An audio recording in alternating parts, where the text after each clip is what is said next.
We all want to find a dream job that's enjoyable and meaningful. But what does that actually mean? Some people say that the answer involves discovering their passion, while others will think that it's kind of the key elements of the dream job is that it's probably easy and very highly paid. The problem is that there is not much, if any, evidence to suggest that these routes actually really give you the answer. So, to be quite honest, what do you do? Well, fortunately, by the end of this video, you will have the six, yes, that's right, 6 key ingredients needed of what constitutes a dream job. In fact, following your passion can actually lead you astray, because I've talked about it in previous videos as to whether you should follow your passion as a job, and if you want to find out the details, click here, although please do so after watching this video, of course. It's important to remember that Steve Jobs was passionate about Zen Buddhism before he actually entered technology, in just the same way that many will not know that Condoleezza Rice, the prominent politician, was a talented classical musician before she started studying politics. Now, if you don't want to watch to the end of this video, then please take this away. You can develop passion by doing work that you find really enjoyable and meaningful, and the key is to get really good at something that helps other people. That's it. So if you don't want to watch anymore, just remember that. But first, if you are going to stick around, then great, because I'm going to talk through a couple of myths and misconceptions about what makes for a dream job. Now let's start with myth number 1, that money buys you happiness. Now, the common misconception that having infinite amount of money will make us infinitely happy is easier said than true. But is it actually true that having so much money will make you happier? Probably ends up only just being a little bit. Now at this stage I'm going to make reference to a huge survey that happened in the United States back in 2010, because that ultimately found that household income is related to life satisfaction. Probably weren't aware of that. But only until around $75,000 a year, because after this threshold there's not much further progression in life satisfaction with an increase of earnings, it found. Really? So perhaps it is true that money can't buy us happiness. But I'd rather cry in the front seat of a Mercedes than in the back seat of a bus. Now, myth number 2 is all around don't stress, do your best, and forget the rest. Now, this is another misconception, but it's all around that life with no stress is a life we should all strive for, but I don't really think that's true. Sure, no one wants to be overcome by chronic stress and illness, because that can affect us in both physical and psychological ways. Now, bad stress is ongoing, and I've talked in the past about burnout, but I mean, this really typically involves low autonomy, low power, and low isolation. Now, however, there is such a thing as good stress. Now, this is the kind of stress that keeps you focused. It is short-lived and is usually accompanied by high autonomy, high power, meaning and ultimately social support. This is the kind of acute stress that has actually been shown to benefit us if we are optimistic and have good coping mechanisms. It might actually help us deal with chronic stress as well. So, if we've bust those 2 myths, so what should we aim for if a job of our dreams is ultimately the goal? Well, that is a good question.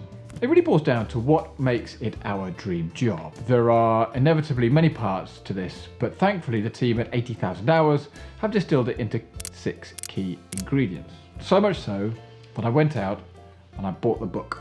Now, this book is brilliant. If you are just starting out in your career, I would highly recommend you have a read of this, and I will put a link in the show notes below. But I mean, really, teach yourself useful skills, consider changing cities, applying stuff to your own career, which approach fits best. All parts that you should definitely read. Now, I'm pretty certain that some of these things will resonate, and you may even wonder how many you can apply to your current role. Now, don't blame me if they're less than you would like, but let's cut that. With that said, let's just dive straight in, because here are the 6 key ingredients found through extensive research that result in having your dream job. Number 1, do engaging work. Now, what really matters is not your salary, your status, the type of company you work for, and all the other stuff that comes with it, but rather what you do on a day-by-day, hour-by-hour basis. Engaging work is ultimately the work that kind of draws you in and holds your attention and gives you a sense of flow. You know, those times where just an hour will disappear because you've been really ingratiated in the work. It's the reason why an hour spent editing a spreadsheet can feel like pure drudgery, while an hour playing a computer game, for example, can feel like absolutely no time at all. I mean, this is all because computer games are designed to be as engaging as possible. I mean, our favourite childhood was EA Sports and all around the NHL hockey. Now, what is it that makes the difference? Why are these computer games engaging while Office Admin isn't? I mean, really, we can boil it down to these 4 factors. Firstly, it's the freedom to decide how to perform your work. Number 2 is all around clear tasks with, ultimately a clear defined start and end. Having a variety in the types of tasks is all about number 3, and 4 details feedback so you know how well you are doing. Each of these factors have been shown to correlate with job satisfaction in a major way. I mean, that said, ultimately playing computer games is not the key to a fulfilling life, not just because you won't get paid, although esports is becoming an absolute boom industry, but that's because you also need other factors. Now, number 2 is that work that helps others. Now, let's have a quick look at 3 jobs when asked in a survey, over 90% of people doing them say they don't find them meaningful. This was revenue analyst, a fashion designer, and a newscast director on the television, that is. In comparison, however, these are the jobs that are seen as meaningful by almost everybody who does them, and I'm sure you can think of some who do them too. Firemen and women, nurses and midwives, and surgeons. Now, the key difference is that the second set of people seem to help others, and that's why they're meaningful. And that's why helping others is the second factor. I mean, there's a growing body of evidence that suggests that helping others is actually a key ingredient for life satisfaction. I mean, that kind of makes sense, doesn't it? People who volunteer are less depressed and ultimately healthier. I mean, a randomized study showed that performing a random act of kindness makes the giver happier. In fact, I did that today when I flew back from Jersey. I helped an elderly person put their luggage in the overhead locker. It was not much, but it made me feel really nice. I did also switch seats so that a mother could sit next to their young child and the husband. Just makes you feel good. And that's why also, when you look at global surveys, people who donate to charity are often as satisfied with their lives as much as anybody who earns tens or 20s or 30,000 pounds or more. Helping others isn't the only route to a meaningful career, but it's widely accepted by researchers that it is definitely one of the most powerful. Now, number 3 is doing something that you are good at.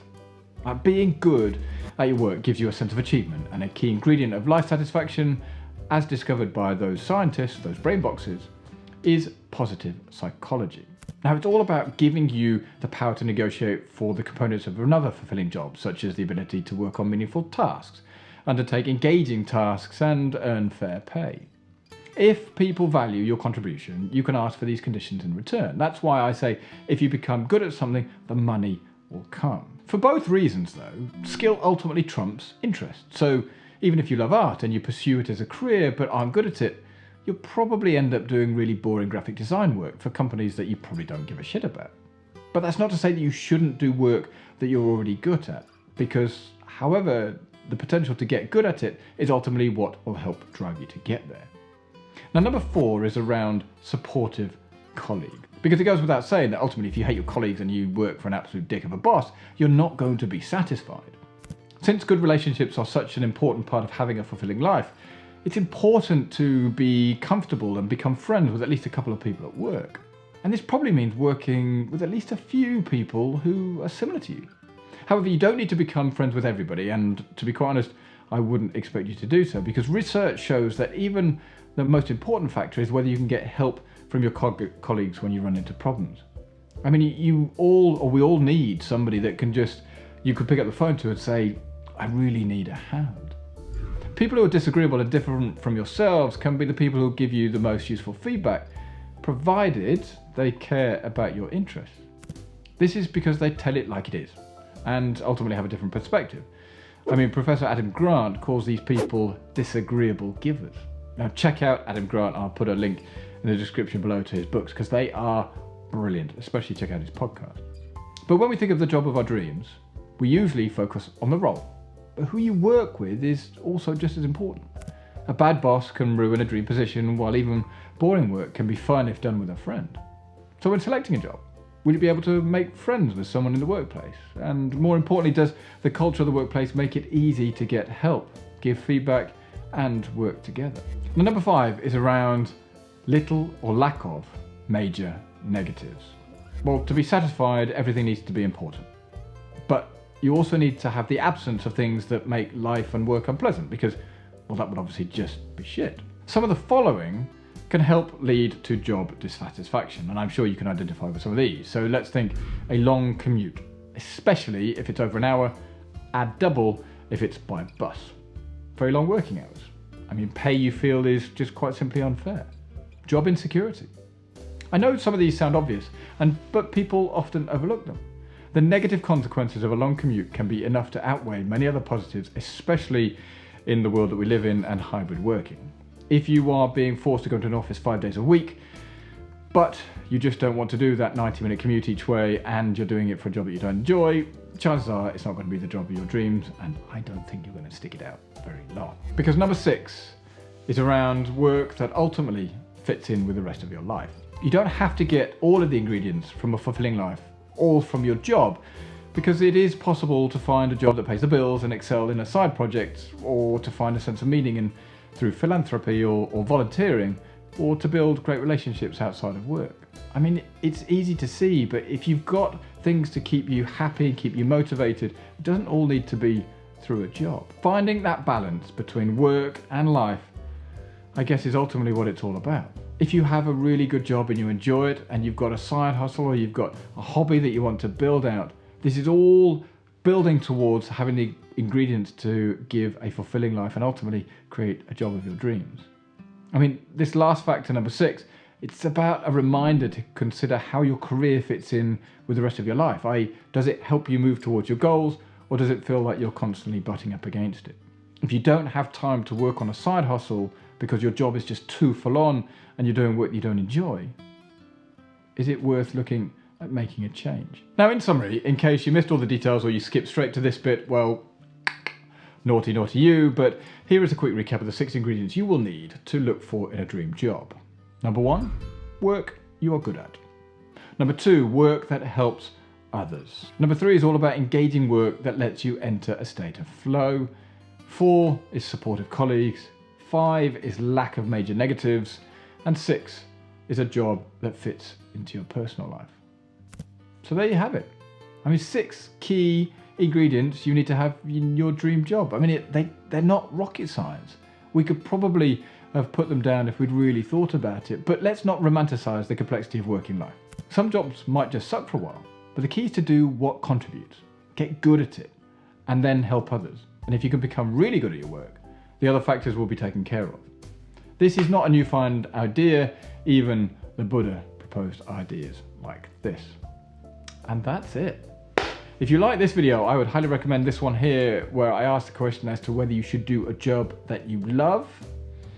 I think you'll find it really useful, especially in relation to this video. But with that, have a great day, and I'll see you all in the next video. Cheers.